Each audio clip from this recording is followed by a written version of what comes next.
मंत्री नवाब मलिक सध्या माध्यमांशी बोलतायत, थेट जाऊया तिकडे। कि कोई भी एनसीबी का अधिकारी घर में नहीं आया, घर से बच्चे को बुलाकर ले गए और फर्जी मामला बनाकर 27A में गिरफ्तार कर लिया गया। जिस लड़के को फंसाया गया उसके पिताजी भी आईपीएस अधिकारी हैं।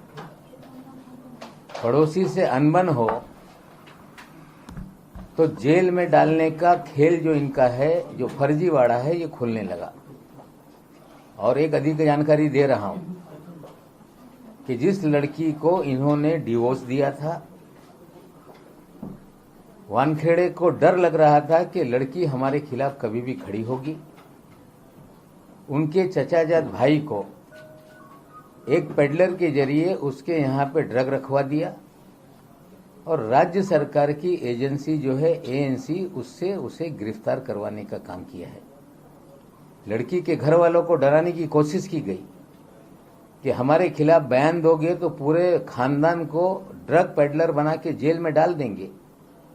लेकिन धीरे धीरे सारा फर्जीवाड़ा इनका सामने आ रहा है। निश्चित रूप से इनके पिताजी ने हमारे खिलाफ मानहानि का दावा 1.25 करोड़ रुपए का डाला है। उसमें इन्होंने मांग की है कि नवाब मलिक को ट्वीट करने से, मीडिया में बात करने से रोका जाए। इंटरिम रिलीफ मांगी है। मेन जो पिटीशन है उस पर सुनवाई बाद में होगी। हाईकोर्ट ने उस पर सुनवाई की थी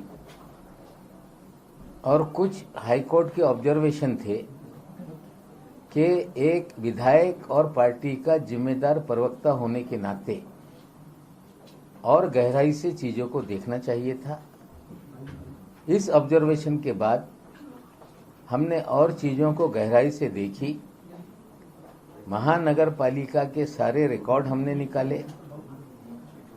जो इंटरपोलेशन का शब्द आ रहा था उसके भी सारे सबूत हमने जुटाए और हमने इनके स्कूल के दाखले से लेकर लिविंग सर्टिफिकेट तक सारे कागजात हमने उपलब्ध कराए। हाईकोर्ट के माननीय जज साहब के सामने कागज को रखा गया। हाईकोर्ट के ऑर्डर से ये कहा गया कि जो पिटिशनर है उसे भी आप सर्व कर दो। सारे कागजात हमने उन्हें सर्व किए हैं और आज दोपहर 2:15 बजे 2:15 में जज साहब अपने चेम्बर में दोनों पक्षों को इस जो कागजात हमने अतिरिक्त दिए हैं उस पर सुनेंगे और उसके बाद जो इंटरिम रिलीफ जो मांग रहे हैं कि इनके बोलने पे रोक लगाई जाए, ट्वीट करने पे रोक लगाई जाए, उसमें जज साहब अपना फैसला सुनाएंगे। जो मेन पिटीशन है 1,25,00,000 रुपए का, उस पर सुनवाई बाद में होगी। लेकिन सारे तथ्य हमें जो उपलब्ध हुए थे हमने कोर्ट के सामने रखा है। समीर दाऊद वानखेडे यांचा फर्जीवाडा हळूहळू समोर येऊ लागलेला आहे। ज्या पद्धतीने शेजारी असणारे एका आयपीएस अधिकारीशी यांचा वाद झाल्यानंतर त्यांच्या मुलाला कुठेतरी खोटे 27A मध्ये त्यांनी फसवण्याचं काम केलं। त्यांनी एनडीपीएस कोर्टमध्ये बेल ॲप्लिकेशनमध्ये ही मागणी केलेली आहे की त्या इमारतीतला सीसीटीव्ही हे तपासून बघा। त्यांच्या घरी कुठलीही रेड झाली नाही। वानखेडे स्वतः व त्यांचे अधिकारी कंपाऊंडमध्ये फिरत होते। मुलाला घरातून बोलून घेतलं आणि बोगस केस करून ड्रग मिळाला त्यांना फ्रेम करण्यात आलेला आहे। त्या व्यतिरिक्त आणखीन एक गंभीर विषय आहे की ज्या मुलीला यांनी पहिल्या लग्न करून डिवोर्स दिला होता, वाद निर्माण झाल्यानंतर ती मुलगी कुठेतरी समोर येऊन लोकांसमोर सगळं यांचा भंडाफोड करेल या भीतीपोटी एका ड्रग पेडलरच्या माध्यमातून त्यांचा जो कझिन ब्रदर आहे, कझिन भाऊ आहे, त्याच्यावर एक पेडलरच्या माध्यमातून त्यांच्याकडे हे ड्रग ठेवण्यात आला। मग जे राज्य सरकारची एजन्सी एएनसी त्यांच्या माध्यमातून अटक करण्याचा त्यांनी कट कारस्थान रचला। आजही तो पोरगा त्या मुलीचा जो यांची पहिली पत्नी आहे त्याचा कझिन ब्रदर अजून तो तुरुंगात आहे आणि त्याला अडकवल्यानंतर त्या कुटुंबियाला धमकी देत होते वानखेडे, जर माझ्यासाठी तुम्ही समोर आले संपूर्ण कुटुंबाला मी ड्रगच्या केसमध्ये तुरुंगात टाकणार, सुटू देणार नाही, या प्रकारे आतंक यांनी निर्माण केला होता. हळूहळू यांच्या फर्जीवाडा हे जे मुंबईत करत होते ते समोर येऊ लागलेलं आहे. दुसरा विषय असा आहे की यांच्या वडिलांनी हायकोर्टामध्ये 1,25,00,000 रुपयाची मानहानीचा दावा माझ्या विरोधात दाखल केला होता. त्याच्यात सुनवाई झाली. सुनवाई दरम्यान जज साहेबांनी ऑब्झर्वेशन केला होता की एक आमदार असताना, एक पक्षाच्या प्रवक्ता असताना सखोल आणखीन याच्यात कुठेतरी बघितलं पाहिजे होता. हे ऑब्झर्वेशन आल्यानंतर आम्ही सगळं महानगरपालिकेचे जे दस्तावेज आहे ते तपास केला, पत्रद्वारा ते सगळे माहिती काढली, सर्टिफाईड कॉपी घेतली. त्याचबरोबर शाळेचा यांचा दाखला, ॲडमिशन फॉर्म, लिव्हिंग सर्टिफिकेट, सगळे जे काही दस्तावेज आहेत ते आम्ही उपलब्ध करून घेतलेले आहे आणि ते परवा जज साहेबांच्या समोर आम्ही ठेवल्यानंतर पुन्हा उद्या कालच सकाळी आम्ही ते जज साहेबांकडे एफिडेव्हिटद्वारे सादर केला होता. जज साहेबांनी सांगितलं की आपण हे जे पेटिशनर आहे त्यांना सर्व करा आणि आज दुपारी 2:15 हे चेंबरमध्ये सुनावणीची तारीख देण्यात आली. निश्चित रूपाने जे पुरावे आमच्याकडे आहे आम्ही कोर्टासमोर सादर करतो. जे इंटरिम रिलीफ त्यांनी मागितलेलं आहे की नवाब मलिकच्या बोलण्यावर कुठेतरी बंधनं घाला, ट्विट करण्यावर बंधनं घाला, त्याच्यावर सुनवाई आज पुन्हा होणार आहे. पण त्याच्यावर आदेश येईल. जे मेन पिटिशन आहे त्याच्यावर नंतर सुनावणी होणार आहे. जे सगळे आमच्याकडे दस्तावेज होते ते आम्ही मान्य न्यायालयासमोर सादर केलेले आहे. सर, कल जो है समीर वानखेड़े की बहन ने और उनकी जो पत्नी है उन्होंने ट्वीट किया था बर्थ सर्टिफिकेट समीर वानखेड़े का. समीर वानखेड़े जाली नोट के भी खिलाड़ी हैं और जाली कागजात कैसे बनाए जाते हैं, करारे करारे कागज सामने रख रहे हैं. लेकिन जिस दिन पैदा होकर सर्टिफिकेट निकाला था वो सामने रखना चाहिए था. फर्जीवाड़ा है, छुपाने की कोशिश की जा रही. हमने सारी चीज़ें न्यायालय में रखी है. ये जाली करारा सर्टिफिकेट नहीं, जब पैदा हुए थे जो सर्टिफिकेट मिला था वो दिखाएं, ये हम मांग करते हैं.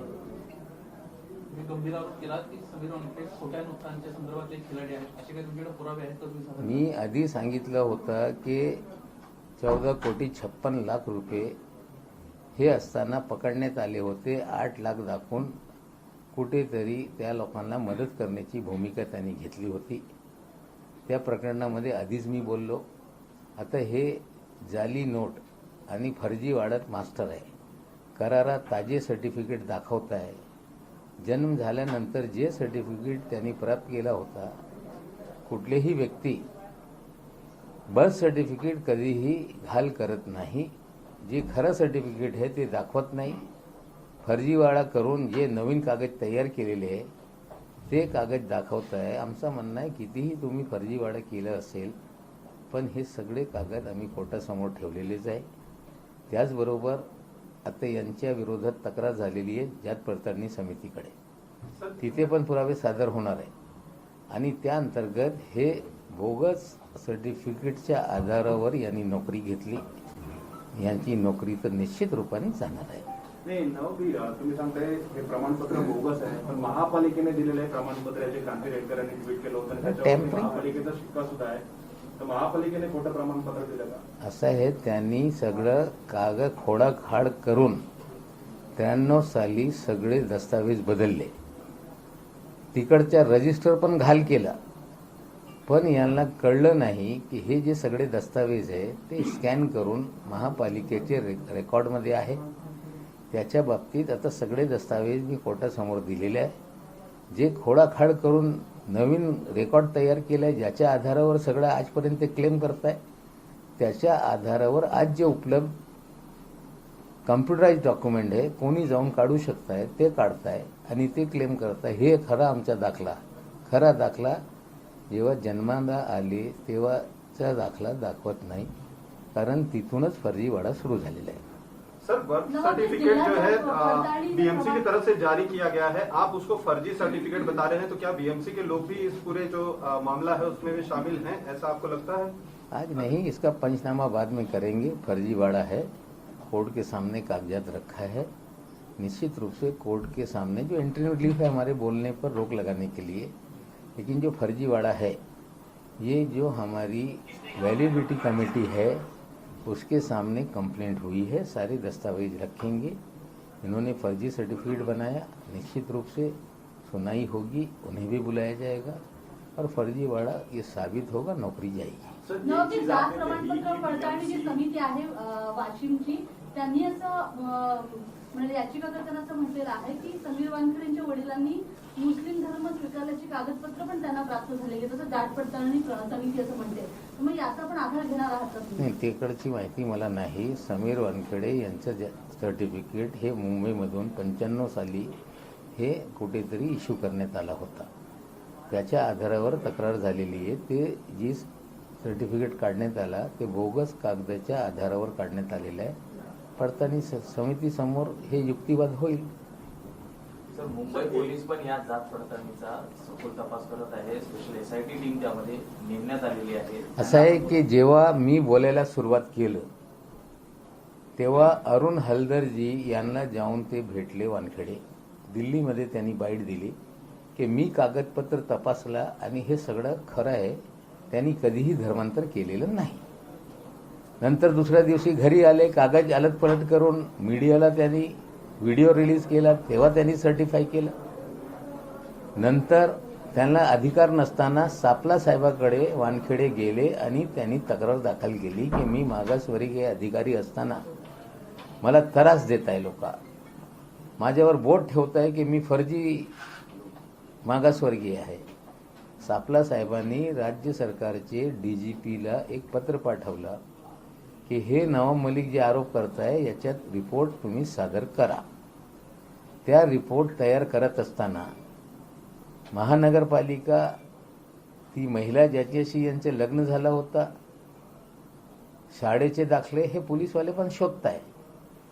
पण मी स्वतः माझ्याकडे जे कागद उपलब्ध होते डीजीपी साहेबांना आणि सीपी साहेबांना पत्राद्वारे मी सादर केलेलं आहे. निश्चित रूपाने एससी कमिशनला जे रिपोर्ट जाणार आहे, जे काही दस्तावेज उपलब्ध आहे ते मुंबई पोलीसला डीजीपीला नोटीस आलेलं आहे. एससी कमिशनच्या जे काही त्यांना उपलब्ध होणार सगळी माहिती ते त्यांना कळवणार आहे. पण निश्चित रूपाने यांचा फर्जीवाडा आहे, हळूहळू ते उघडकीस येत आहे. तुम्ही 2 शाळांचे दाखले समोर आणले, सेंट जोसेफ आणि सेंट नाही, मी 2 शाळेचे दाखले नाही, मी संपूर्ण यांचे कारकिर्दीतले जे काही कागदपत्र आहेत ॲडमिशन पासून सगळे कागद मी काढून मी मान्य न्यायालयाकडे सादर केलेलं आहे. मी 30 कागद डीजीपीला पाठवलेलं आहे. मी 30 कागद पुलिस कमिश्नरना पाठवलेले आहे. सर, एक चीज आपने कही कि ये जो डॉक्यूमेंट इन्होंने दिए हैं, ये आपके पास जो दस्तावेज है वो पहले जो स्कैन किए गए थे बीएमसी के पास, उनमें से जो है ओरिजिनल। देखिए, जब बच्चा पैदा होता है अस्पताल से रिपोर्ट भेजी जाती है कि इस अस्पताल में ये बच्चे का जन्म हुआ, इसकी माँ ये है, इसका बाप ये है. उसका रजिस्टर महानगर पालिका में भेजा जाता है, उसकी एंट्री होती है. फिर बच्चे के परिवार के लोग सर्टिफिकेट के लिए जाते हैं. जब सर्टिफिकेट बनता है उसका भी रजिस्टर बनता है और वो सर्टिफिकेट जो दिसंबर 79 में इशू हुआ था वो सारे दस्तावेज उस समय हैंड रिटन सारे कागजात रहते थे. महानगर पालिका ने सारे दस्तावेज को स्कैन करके रिकॉर्ड में रखा है और उसके बाद महानगर पालिका ने ऑनलाइन बर्थ सर्टिफिकेट का सिस्टम तैयार किया.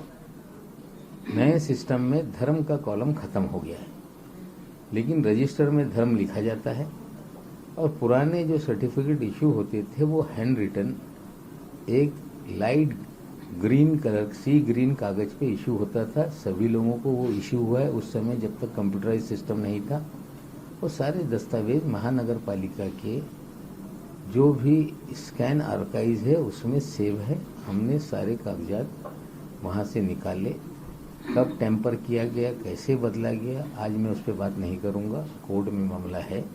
लेकिन सारे दस्तावेज हमने महानगर पालिका से सर्टिफाइड कॉपी निकाली, स्कूल से सर्टिफाइड कॉपी निकाली, और वो पुलिस कमिश्नर, डीजीपी और हमारे जो वकील हैं उनके जरिए न्यायालय में एफिडेविट द्वारे हमने रखा है। नावभाई, एक प्रश्न असा उरतो की क्रांती रेडकरांनी जो दाखला ट्विट केलेला आहे तो दाखला कशा पद्धतीने तयार करण्यात आला, याच्यात महापालिका अधिकाऱ्यांचा काही सहभाग आहे का, बोगस दाखला देण्यामध्ये? त्याच्यात बराचशा काही घोल आहे, आज त्याच्यावर मी भाष्य करत नाही। ते फर्जीवाडा एक व्यवस्थित प्रेस कॉन्फरन्स घेऊन मी माहिती देणार आहे। आज एक दुसरा मुद्दा ट्विट केलेला आहे अमरावती संदर्भातलं, भाजप आमदार त्यांच्या संदर्भातलं ते ट्विट आहे, त्याबद्दल काही ऑडिओ क्लिप देखील आहे त्याच्यामध्ये। नाही, असं आहे की ते कुठेतरी म्हणजे ट्विटरवर एक क्लाउड डिस्कशन होते, त्याच्यात खोटा बोलत आहे।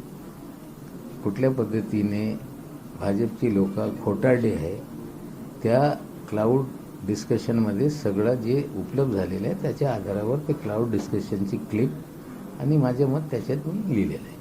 नावभाई, परमवीर सिंग जे माजी पोलीस आयुक्त आहेत त्यांना फरार घोषित करण्यात आलेलं आहे आणि तेच तक्रारदार आहेत अनिल देशमुख यांच्या प्रकरणामध्ये।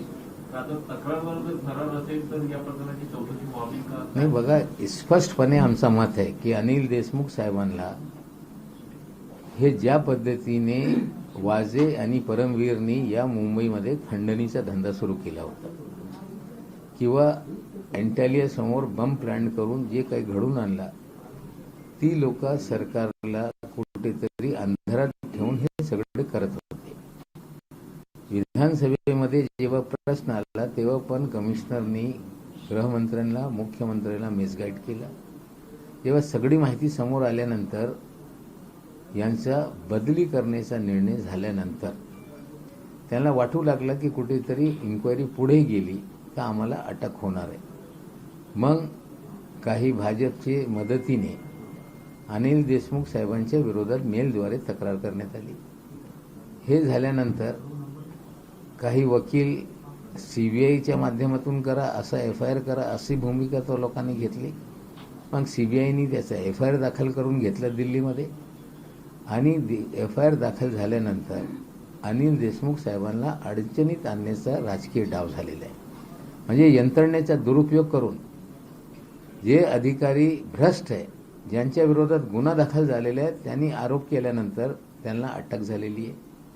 हे काल पवार साहेबांनी स्पष्ट सांगितले, तुम्ही कितीही आम्हाला त्रास द्या, जे काही तुम्ही करताय त्याचे आम्ही उत्तर देऊ। देशमुख साहेबांना कुठेतरी गुंतवण्यात आलेलं आहे, फर्जीवाडा आहे तिकडे, आणि निश्चित रूपाने शेवटी न्यायालयात हा प्रकरण असताना आम्हाला संपूर्णपणे खात्री आहे की हे सगळं जे सत्य आहे ते समोर येईल। पण तक्रारदार हाच फरार आहे आणि त्याच्या तक्रारीवर हे त्रास अनिल देशमुख साहेबांना होत आहे, हे लोक बघताय। हा सगळा राजकीय डाव होता सरकारला बदनाम करण्यासाठी।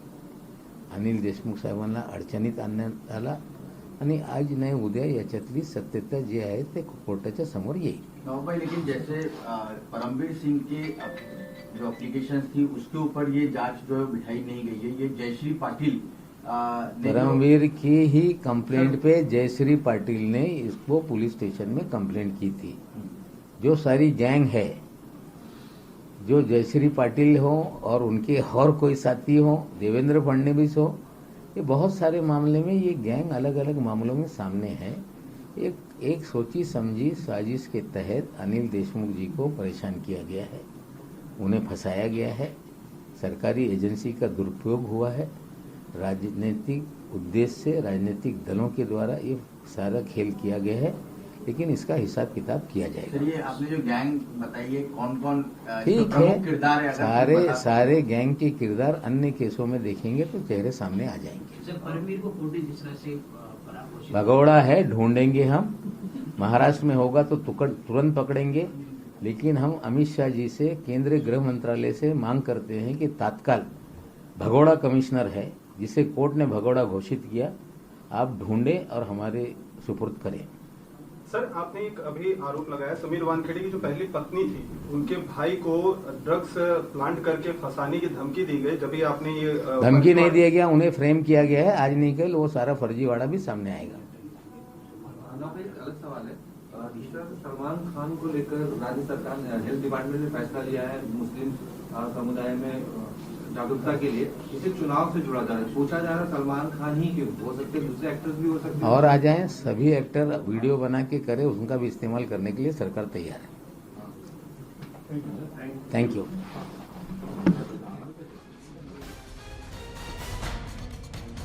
नवाब मलिक यांची पुन्हा एकदा पत्रकार परिषद आणि यामध्ये त्यांनी एकतर आधी सुरुवात झाली समीर वानखेडे यांच्या मुद्द्यावरून आणि त्यांचा फर्जीवाडा हा लवकरात लवकर समोर येईलच।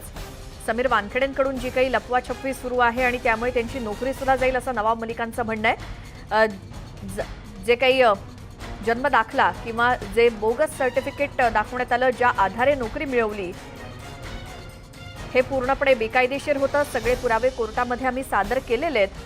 त्यामुळे हळूहळू वेगळी एक पत्रकार परिषद घेऊन हे सगळे पुरावे सुद्धा सर्वांसमोर मांडेन आणि यामुळे समीर वानखेडेंची नोकरी जाणार असं ठामपणे नवाब मलिक म्हणाले। त्यानंतर अनिल देशमुख यांच्या संदर्भात बोलताना सुद्धा त्यांनी राजकीय आकसापोटी राजकीय पक्षांकडूनच हे जाणून बुजून केलं जात आहे, त्रास देण्याच्या उद्देशातून अनिल देशमुखांवरती कारवाई केली गेली असं नवाब मलिक म्हणाले। आणि त्याचसोबत परमबीर सिंग यांना फरार घोषित केलं, त्यावरती सुद्धा त्यांनी भाष्य केलंय।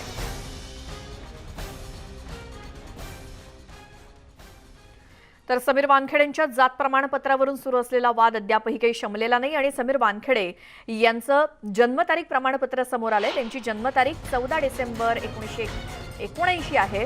तर त्यांच्या वडिलांचं नाव ज्ञानदेव वानखेडे आहे आणि सब रजिस्ट्रार यांनी त्यांचा जन्मदाखला तपासला असून त्यावरती सही आणि शिक्का देखील आहे। तर मानहानी दाव्यावर मलिकांनी कागदपत्र दाखल करण्याची परवानगी मागितलेली आहे। यामध्ये वानखेडेंचा शाळा प्रवेश अर्ज, शाळा सोडल्याचा दाखला, या कागदपत्रांवरती वानखेडे मुस्लिम असल्याचं नमूद करण्यात आलंय। तर आता वानखेडेंच्या जात प्रमाणपत्राची पडताळणी करण्यात येणार आहे आणि जात पडताळणी समिती याची सखोल चौकशी देखील करणार आहे। वानखेडेंच्या जात प्रमाणपत्राची चौकशी होणार आहे कारण समीर वानखेडे यांचा शाळा प्रवेश अर्ज आणि शाळा सोडल्याचा जो काही दाखला असतो त्यावरती या कागदपत्रांवर वानखेडे मुस्लिम असल्याचं नमूद करण्यात आलंय। त्यामुळे आता समीर वानखेडे यांच्या जात प्रमाणपत्राची पडताळणी केली जाणार आहे। जात पडताळणी समिती याची सखोल चौकशी करणार आहे। त्यामुळे आता या चौकशी दरम्यान समीर वानखेडे आणि त्यांच्या कुटुंबियांच्या समोरच्या अडचणी वाढणार का, कारण शाळा सोडल्याचा दाखला सादर करण्यात आलेला आहे आणि या कागदपत्रांवरती समीर वानखेडे मुस्लिम असल्याचं देखील मलिकांनी म्हटलेलं आहे। त्यामुळे वानखेडेंच्या जात प्रमाणपत्रावरून तर वाद आहेतच, जन्मदाखल्यावरून सुद्धा समीर वानखेडे यांचं जन्मतारीख प्रमाणपत्र समोर आलंय आणि त्यावरती त्यांची जन्मतारीख 14 डिसेंबर 1979 अशी नमूद आहे। त्यांच्या वडिलांचं नाव ज्ञानदेव वानखेडे आहे आणि सब रजिस्ट्रार यांनी देखील जन्मदाखला तपासलेला आहे। आता जो काही समीर वानखेडे यांच्या जात प्रमाणपत्राची पडताळणी केली जाणार आहे, या संदर्भात अधिक माहिती घेऊयात। आमचे प्रतिनिधी पुण्याहून चंद्रकांत फुंदे आपल्या सोबत आहेत। चंद्रकांत, आता ज्या प्रमाणपत्राची पडताळणी होणार आहे कशा पद्धतीनं? वाशिम जिल्हा जात पडताळणी समितीमार्फत याची चौकशी होईल, सगळी पडताळणी होईल। कारण कुठलंही जेव्हा जात प्रमाणपत्र दिलं जातं तर त्या जिल्ह्याची एक जात पडताळणी समिती असते, ती समिती ते जात पडताळणी पत्र देत असते। त्याच समितीमार्फत समीर वानखेडे यांच्या जात प्रमाणपत्राची पडताळणी होणार आहे। तशी रितसर तक्रार हे सगळं प्रकरण नवाब मलिक यांनी समोर आणल्यानंतर ती यांनी ज्ञानदेव वानखेडे यांनी मुस्लिम धर्म स्वीकारलाय, जो समीर वानखेडेंच्या जन्माआधीच ते मुस्लिम बनलेत, त्याच्यामुळे ते शेड्यूल कास्ट जातींचा फायदा घेऊ शकत नाहीत। ज्यांनी ते जे प्रमाणपत्र दाखवून ते IRS बनलेले आहेत ते त्याला सगळा आक्षेप होता, पण याचं ऑन रेकॉर्ड कुठे येत नव्हतं। म्हणजे फक्त आरोप प्रत्यारोप सुरू होते। ज्या समितीनं चौकशी करणं अपेक्षित होतं या सगळ्या आरोप प्रत्यारोपाची जात प्रमाणपत्र पडताळणी, ती आता चौकशी सुरू झाली। एका अर्थाने समीर वानखेडेंचे जर सिद्ध झाले आरोप नवाब मलिकांनी केलेले तर त्यांचं जात प्रमाणपत्रही रद्द होऊ शकतं। मग ते रद्द झालं तर ऑब्व्हियसली त्यांची नोकरीही जाऊ शकते। पण आता या सगळ्या जर त्या गोष्टी तपासांती समोर येतील। राहुल डंबाळे नावाचे रिपब्लिकन मोर्चाचे नेते आहेत, युवा नेते, त्यांनी तक्रार दाखल केली होती जात पडताळणी समितीकडे आणि त्याची आता चौकशी सुरू झाली। तसं पत्र त्यांना आलेलं आहे थोडक्यात हा वाद आणखीन रंगणार आहे. नवाब मलिकांनी आता प्रेस घेऊन सांगितलं की सगळे कागदपत्र आम्ही कोर्टात सादर करतोय, त्यांचं जन्म दाखलं आणि शाळेचं दाखलं. त्यामुळे समीर वानखेडेंच्या अडचणीत निश्चित वाढ होऊ शकते त्याचा. जी चंद्रकांत, धन्यवाद या सगळ्या माहितीसाठी. समीर वानखेडे यांच्या जात प्रमाणपत्राची पडताळणी केली जाणार आहे आणि जात पडताळणी समिती याची सखोल चौकशी करणार आहे.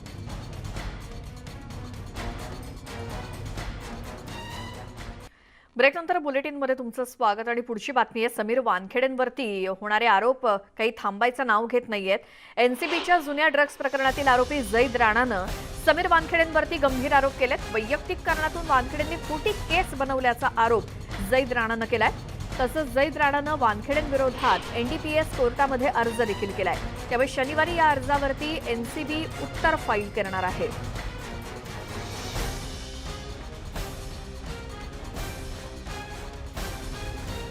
एनसीबीच्या जुन्या ड्रग्ज प्रकरणातील आरोपी जैद राणानं समीर वानखेडेंवरती गंभीर आरोप केलेत. वैयक्तिक कारणातून वानखेडेंनी खोटी केस दाखल केल्याचा आरोप जैद राणानं केलाय.